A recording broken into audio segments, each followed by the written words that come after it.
દરેક નીતિની સામે કાયદાની રીતે ઊભો રહેતો SSK ન્યૂઝ ચેનલ। સુરતના લીંબાયત ખાતે આવેલ માઉન્ટ મેરી હાઈસ્કૂલના સંચાલકો શાળાને તાળું મારી એક સપ્તાહ માટે પિકનિક પર જતા વાલીઓએ વિરોધ કરી જિલ્લા શિક્ષણ અધિકારીને ફરિયાદ કરી હતી। સુરતના લીંબાયત માઉન્ટ મેરી હાઈસ્કૂલના સંચાલકોએ મનમાની કરી શાળાને તાળું મારી એક સપ્તાહ માટે પિકનિક પર ઉપડી ગયા છે। શાળાના તમામ શિક્ષકો પિકનિક પર ગયા હોવાથી નર્સરીથી ધોરણ 10માં અભ્યાસ કરતા વિદ્યાર્થીઓને રજા અપાઈ છે। શાળા સંચાલકોની બેદરકારી સામે જિલ્લા શિક્ષણાધિકારીને ફરિયાદ કરાઈ હતી। વાલીઓને 9મી જાન્યુઆરીથી 14મી જાન્યુઆરી સુધી રજા હોવાનું જણાવાયું હતું, જેથી જિલ્લા શિક્ષણાધિકારીની પરવાનગી વગર શાળામાં રજા જાહેર કરાતા વાલીઓમાં કચવાટ જોવા મળ્યો હતો।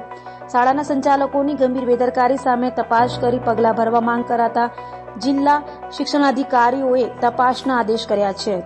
સુરત શહેરના લીંબાયત વિસ્તારની અંદર માઉન્ટ મેરી હાઈસ્કૂલના સંચાલકો દ્વારા મનસ્વી રીતે નિર્ણય કરીને અને એમને જાણે ગુજરાત સરકારના શિક્ષણ વિભાગના કોઈ કાયદાના કાર્યક્ષેત્રમાં આવતા ન હોય એવી રીતે શાળાના શૈક્ષણિક સ્ટાફને પિકનિક બનાવવા માટે લઈ જવામાં આવ્યા અને એ પિકનિક બનાવવાના કારણે ધોરણ 1 થી 9ના વિદ્યાર્થીઓને તારીખ 9 થી લઈને 14 સુધીની રજા આપવામાં આવી, વર્ગો બંધ કરવામાં આવ્યા અને 10 તારીખથી ધોરણ 10ના વર્ગો પણ બંધ કરવામાં આવ્યા, એટલા માટે કે ધોરણ 10ના શૈક્ષણિક સ્ટાફને પણ એ લોકો સાથે પિકનિક કરવા ગઈ છે।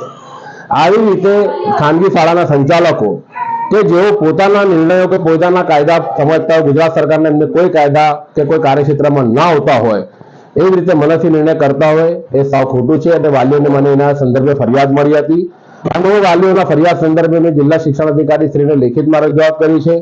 એમના તરફથી એટલું વિશ્વાસ આપવામાં આવ્યો કે એ લોકો તાત્કાલિક સ્થળ તપાસ કરશે અને એ શાળાના પ્રિન્સિપાલને લેખિતમાં ખુલાસો પૂછશે। મારી રજૂઆત એટલી જ છે શિક્ષણ વિભાગને કે આવી રીતે સુરત શહેરની કોઈ પણ ખાનગી શાળાના સંચાલકો જે મનસ્વી નિર્ણયો કરતા હોય અને શાળાના વિદ્યાર્થીઓનો કોઈ પણ અભ્યાસની ચિંતા કર્યા વગર કે કોઈને પણ ગંભીરતા ના લેતા હોય આવા ખાનગી સંચાલકો સામે કાયદેસરની કડક દાખલારૂપ કાર્યવાહી થવી જોઈએ। દરેક નીતિની સામે કાયદાની રીતે ઊભો રહેતો SSK ન્યૂઝ ચેનલ।